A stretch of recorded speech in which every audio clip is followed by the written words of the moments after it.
అది ముమ్మాటికి కూడా ప్రభుత్వ హత్యగానే భావిస్తూ ఉన్నాం.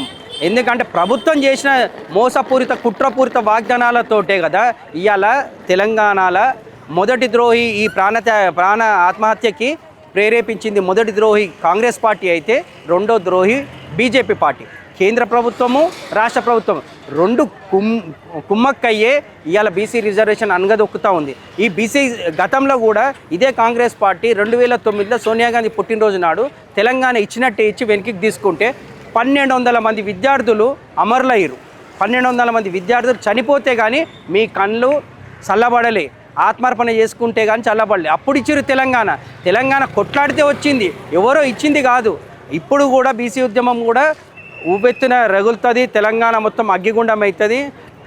బీసీ వ్యతిరేకులారా ఖబర్దార్, మీరు ఈ పార్టీల పక్షాన ఉంటారా? బీసీ పార్టీలలో ఉన్న వాళ్ళకి కూడా ప్రతి ఒక్క బీసీకి చెప్తున్న పార్టీలలో ఉన్న వాళ్ళు మీరు బీసీ రిజర్వేషన్ల కోసం కొట్లాడే పార్టీ జెండాలు పక్కకు పెట్టాలి, మీరు ఉద్యమంలోకి రావాలని చెప్పేసి కోరుతూ ఉన్నాను నేను.